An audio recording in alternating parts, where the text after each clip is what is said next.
반갑습니다. 하나님께 예배하신 여러분들을 나사렛 예수 이름으로 환영합니다. 그리스도 예수의 평강과 은혜가 오늘도 우리와 함께하길 원하며 찬송가 259장입니다.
우리와 함께 하시며 우리의 길을 인도하시는 아버지 하나님, 우리를 인도하여 주심을 감사드립니다.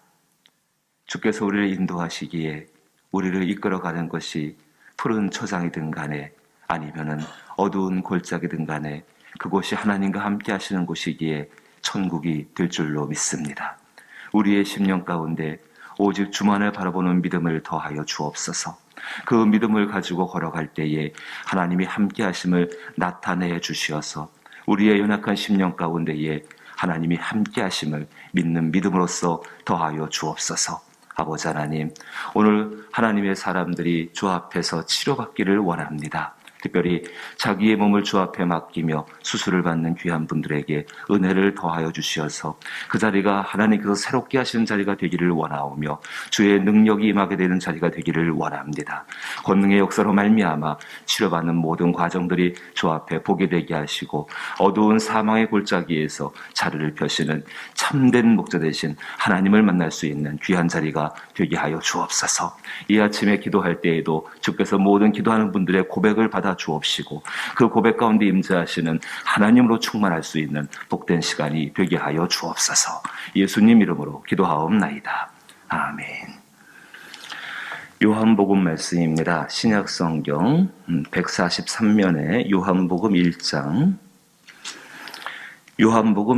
11절로부터 13절 말씀입니다. 요한복음 1장 11절로부터 13절 말씀 우리 같이 읽어보죠. 세 절 말씀을 같이 읽습니다. 자기 땅에 오매 자기 백성이 영접하지 아니하였으나 영접하는 자 곧 그 이름을 믿는 자들에게는 하나님의 자녀가 되는 권세를 주셨으니 이는 혈통으로나 육정으로나 사람의 뜻으로 나지 아니하고 오직 하나님께로부터 난 자들이니라. 아멘. 원점이라는 단어가 있습니다. 모든 것이 출발된, 시작된 그 점을 의미하고 또 다른 의미에서는 어떤 것이 이루어지게 된 근본적인 시작들이라고 말씀할 수가 있습니다. 성경 가운데 우리의 신앙의 기초가 예수님, 또 예수님을 건축물의 모퉁이돌로 비유하는 것처럼 그 원점이라는 것이 있고 그 사람들이 그 어떤 여러 가지 일들을 당하고 겪게 되어질 때에 항상 돌아가야 될 것은 그 원점입니다. 그 원점으로 돌아감으로 말미암아 거기서 하나님의 새로운 인도하심을 받게 되어지고 그 인도하심은 언제나 우리 가운데 복되어지게 되어집니다. 창세기 말씀을 보시게 되면은 특별히 창세기 12장 말씀을 보시면은 아브라함이 애굽에 내려가게 되죠. 그 애굽에 내려갔다가 다시 그 땅으로 올라오게 되어집니다. 미안합니다. 창세기 13장 말씀을 보시게 되면은 아브라함이 12장에서 애굽에 내려갔다가 거기서 정말로 여러 가지의 험한 일을 당하게 되어지죠. 물론 그 가운데는 아브라함의 실수도 있었고 또 아브라함의 죄도 있었습니다. 근데 그때 연약했을 때 그 아브라함이 애굽에서 그 모든 일을 다 겪은 다음에 하나님이 그 사람을 다시 어디로 돌아오게 하는가? 그가 처음에 갈대아 우르를 떠나서 제단을 처음 쌓고서 하나님의 이름을 불렀던 원점으로 돌아오게 하십니다. 그 원점에 돌아와서 아브라함은 다시금 또 다른 자기의 인생길을 걸어가게 되어집니다. 근데 하나님께서 그 아브라함을 원점으로 돌아오게 하셨을 때에 그냥 빈손으로 돌아오게 하시는 것이 아니라 하나님께서 베푸시는 풍성한 것을 가지고 돌아오게 만들어 주셨습니다. 그게 하나님께서 원점으로 돌아오는 사람들 또 원점으로 이끄실 때에 하나님이 행하시는 축복의 역사입니다. 특별히 한번 제가 확인해 읽어보겠습니다. 창세기 13장 말씀 보시면은 제가 한번 읽어볼게요. 창세기 13장 3절 말씀 보시면은 그가 네겝으로부터 길을 떠나 베델에 이르며 베델과 아이 사이 곧 전에 장막 쳤던 곳에 이르니 그가 처음으로 제단을 쌓은 곳이라 그가 거기서 여호와의 이름을 불렀더라. 그런데 13장 2절 말씀 보시면은 애굽에서 올라올 때 하나님께서 아브람에게 가축과 은과 금이 풍성하게 하셨더라. 원점으로 돌아가는 것은 굉장히 중요한 일입니다. 우리의 삶의 환경이 또 여건들이 어떻게 되든 간에 항상 우리 신앙인들은 원점으로 돌아갈 수 있어야 합니다. 그럼 신앙인들에게 원점은 어디인가? 하나님의 자녀가 되었던 그 첫 번째 일이 바로 우리들에게는 신앙의 원점이라고 말씀을 드릴 수가 있습니다. 하나님의 자녀들, 하나님의 우리 신앙의 모든 시작은 하나님의 자녀됨으로부터 시작되어집니다. 이 기억하셔야 합니다. 우리 그리스도인들이 하나님을 믿는 사람들이 세상 가운데에서 여러 가지의 일들을 만나고 당할 수가 있습니다. 그 일 때문에 굉장히 어려움을 겪을 수도 있고 좀 난감할 때도 있고 굉장히 괴로울 때도 있을 것입니다. 그런데 우리가 정말로 우리의 생각의 의지를 가지고서 그래 내가 이 신앙을 시작한 신앙의 원점으로 돌아가자. 요한계시록에서는 첫사랑이라는 이야기를 합니다. 우리가 하나님을 뜨겁게 사랑했던 것. 그런데 그 이전보다 더 앞서 있었던 것은 하나님이 우리를 낳으셨던, 우리를 자녀 삼으신 그 일보다 먼저 있었음을 기억하셔야 합니다. 신앙의 시작은 하나님의 자녀됨입니다. 세상은 어떻게 해서든 간에 그 우리 안에서 하나님의 자녀됨이라는 것을 빼앗아 가려고 합니다. 하나님을 뜨겁게 사랑했던 첫사랑의 감정 이전보다 그것 모습보다도 훨씬 더 먼저 있었던 것은 하나님께서 나를 자녀 삼으셨다는 그 사실인데 그 사실이 우리 가운데 그렇게 정말로 자기를 낳은 부모가 나를 낳은 부모님의 나를 처음 낳으셨을 때 일을 기억하고 사는 사람은 거의 없죠. 다 우리가 들은 이야기들입니다. 분명히 자기가 경험한 건데 내가 분명히 어머니 태에서 나오는 것을 다 경험했는데 그 기억들은 갖고 있지를 못합니다. 전부 혹은 어머니께 듣든 간에 누구한테 들었던 이야기들을 가지고서 그것을 생각하게 되어집니다. 하지만 분명한 것은 우리가 나음을 받았다는 그 사실이 우리 가운데 분명히 있습니다. 성경은 우리 가운데에서 그 사실을 말씀하고 있고 그 사실을 기억하며 살 것을, 그것이 우리 신앙, 우리 영혼의 원점인 것을 분명하게 이야기를 하고 있습니다. 세상은 어떻게 하든 간에 그 원점을 빼앗아 가려고 합니다. 예화가 한 가지 있습니다. 그 프랑스 혁명이 있었을 때의 일이라고 하는데, 루이 16세와 그 왕비가 그 시민 광장에서 그 평령 때문에 그 단두대의 이슬로 사라졌습니다. 그때 흥분한 군중들은 이제 왕자들도 끌어내서 다 죽여버리자, 정말 그들의 씨를 말리자라고 그렇게 외쳤고, 그 성남폭도들은 그 왕자들을 다 끌어냈습니다. 그 어린 왕자, 그때 나이가 6살이었는데 그 왕자들이 얼마나 두려웠겠습니까? 근데 이 사람들이 왕자를 단두대에서 그냥 죽여버리는 것은 너무 단순합니다.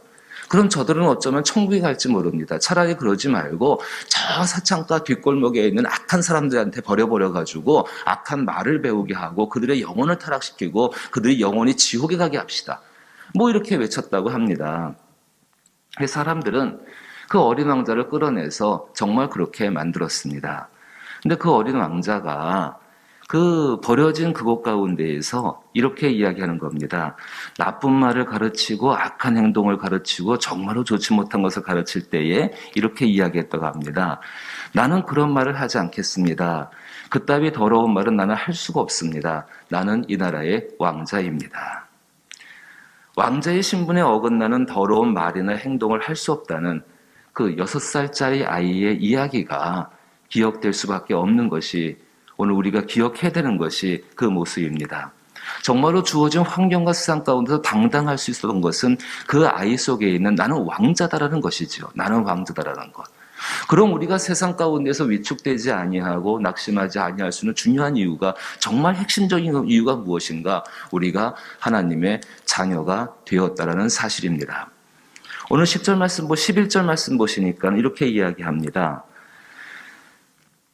자기 땅에 오매, 예수님이시죠. 자기 땅에 오매 자기 백성이 영접하지 아니하였으나, 이 사람들이 환영하지 않는 분이 예수님이셨습니다.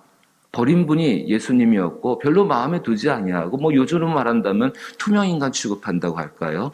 와도 별로 의미를 두지 않는 분이 그 예수님이셨습니다. 근데 그 12절 말씀 보니까 영접하는 자, 알게 하셨고 느끼게 하셨고 마음에 받아들이게 하셨습니다. 영접한다는 것, 단순히 문을 열어서 그렇게 하는 행동이 아니라 그분이 하신 사랑의 고백을 내가 받아들이고 그 고백 가운데에 응했다는 것입니다. 영접하는 자, 곧 그 이름을 믿는 자들에게는 이렇게 이야기합니다. 그리고 하나님의 자녀가 되는 권세를 주셨다고 이야기합니다. 사랑하는 성도 여러분, 오늘 우리가 이 아침에 꼭 기억할 것이 무엇인가? 세상의 환경과 여러 가지 조건들과 여러 가지 일들을 만날 수 있는데, 그것이 때로 오늘 자기의 목숨을 맡기고 수술을 받는 일이 될 수도 있고, 또 우리의 인생 가운데 중요한 결정들을 해야 될 때가 있을 것이고, 또 어떤 것들 가운데 하나님 앞에 기도의 응답을 기다려야 할 때가 분명히 있을 것입니다. 그 모든 상황 가운데에서 여러 가지 것들이 우리 가운데 있을 수 있는데, 그 가운데 진짜 중요한 것, 진짜 잊어버리지 말아야 될 것, 바로 원점, 우리가 하나님의 자녀 되었음을 기억하며 살기를 원하는 것입니다. 만왕의 왕이신 하나님의 자녀가 되었다는 것. 오늘 특별히 성경을 보게 되니까는 하나님의 자녀가 되는 권세를 주셨다 이야기하고, 자 보세요. 권세를 주셨다고 이야기하니까 권세가 우리 가운데 있는 것이죠. 권세, 하나님의 자녀가 되는 권세를 주셨다. 그러니까 하나님의 자녀의 권세를 가지고 살아가는 것입니다. 그 하나님의 자녀의 권세가 때로 우리 가운데서 잘 잊혀질 때가 있고 잘 기억되지 않을 때가 있을지 모르지만은 그 권세는 사라지지 않았습니다. 요한복음은 분명히 하나님의 자녀가 가지고 있는 모든 권세와 축복이 전부 과거적으로 이미 우리 가운데 주어졌음을 이야기하고 있습니다. 다시 말씀 한번 보십시오. 영접하는 자, 12절에 영접하는 자, 곧 그 이름을 믿는 자들에게는 하나님의 자녀가 되는 권세를 주셨으니, 권세를 주셨으니. 그러니까 지금 그 권세가 있다는 겁니까? 없다는 겁니까? 마음에 분명한 결정을 하셔야 합니다. 그 권세가 있습니다. 내 모습, 내 환경, 내 조건, 내 생각, 내 감정에 따라서 바뀌는 것이 아니라 하나님이 주신 것이 반드시 우리 가운데 있습니다. 그것을 믿으셔야 합니다. 13절 보니까는 혈통으로나 육종으로나 사람의 뜻으로 나지 아니하고, 자 보세요. 이미 났습니까? 나지 않았습니까? 태어났음을 의미하고 있습니다. 그것이 우리의 원점입니다. 혈통으로나 육종으로나 사람의 뜻으로 나지 아니하고, 태어났다는 것이죠.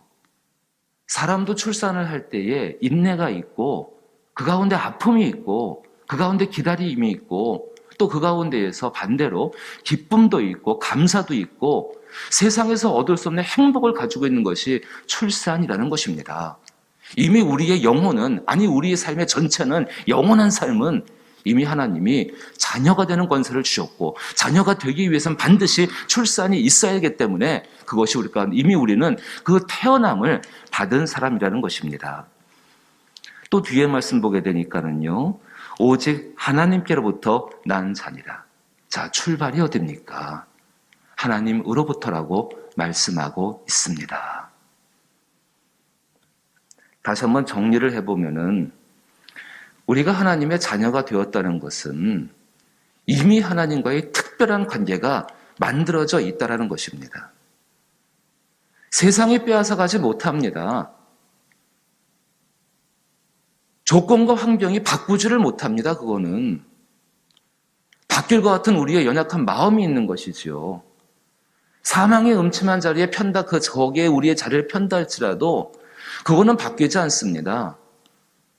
정말 우리의 여건과 환경이 달라진다고 할지라도 그 사실은 바뀌지 않습니다. 하나님과의 특별한 관계가, 그것도 아버지와 아들, 부모와 자녀의 관계가 되었다는 사실.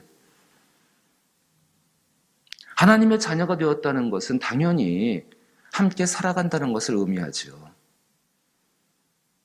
하나님의 품 안에서, 때로는 환경과 조건이 요셉처럼 아버지의 품을 떠날 때가 있습니다. 하지만 그 하나님은 반드시 찾아오셔서 잃어버린 자녀를 찾으시고 함께 살아가십니다.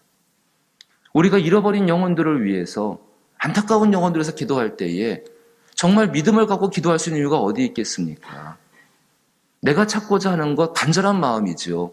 하지만 찾게 하시는 분이 계시지 않습니까? 반드시 찾아가서 만나시는 분, 반드시 함께 살게 하시는 그분, 그분을 믿는 것입니다. 자녀가 되었다는 것은 특별한 보호, 당연하지요. 특별한 보호와 사랑을 받고 있다는 것입니다. 자녀가 되었다는 것은 조건 없는 용납 가운데에 살고 있다는 것입니다. 부모님이 환한 얼굴을 하신다 할지라도, 또 때로는 심지어서 너 정말 호적에서 파버릴 거야, 나가라고 이야기해도 그건 부모님의 본심이 아닙니다. 어떤 부모가 그렇게 하겠습니까? 그렇지 않습니다. 다만 자녀의 입장에서 그렇게 생각을 하는 것이죠. 분명히 하나님과의 특별한 관계가 되었다는 것은 아주 중요한 표현입니다. 조건 없는 용납 가운데에 들어가 있다는 것입니다. 그것이 은혜입니다. 자녀가 되었다는 것은 가장 중요한 것, 가장 핵심적인 것, 아버지의 것을 정말 유산으로 상속받는 사람이 되었다는 것입니다. 그냥 이 땅에서 단순히 지나가는 시간들이 아니라 이 땅의 시간이 끝나고 나면은 영원한 하나님의 것을 상속받는 사람으로, 상속자로서 세상을 살고 있다는 것을 우리는 기억을 해야 합니다.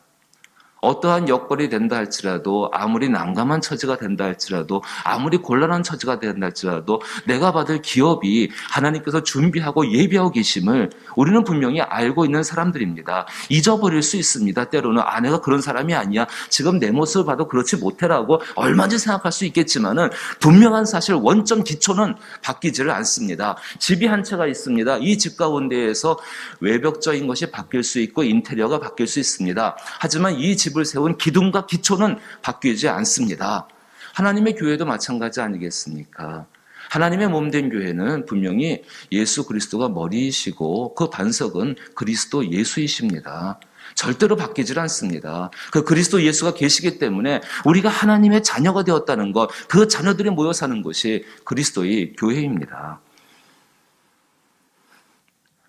하나님의 자녀에게 주어지는 것, 바로 이것이 권세이고, 그 권세가 주어질 것이 아니라 이미 갖고 있는 사람들이고 그 갖고 있는 것을 믿음으로 말미암아 하나님 앞에 나타나기를 원하고 또 그것을 따라 살기를 원하는 사람들, 그렇게 사는 사람들에게 하나님이 그것이 우리의 실제의 삶에서 복이 되게 한다는 사실입니다.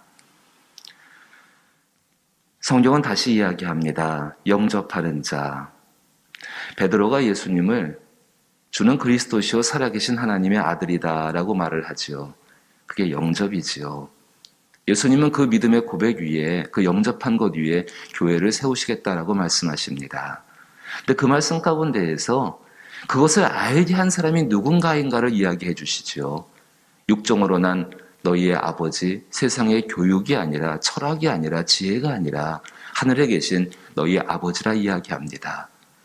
우리 모두, 저나 여러분 모두가 이 은혜 가운데에 예수님을 영접한 사람들입니다. 동일하게 그 영접하는 자에게, 바로 믿는 사람들에게 하나님의 자녀가 되는 권세를 주셨습니다.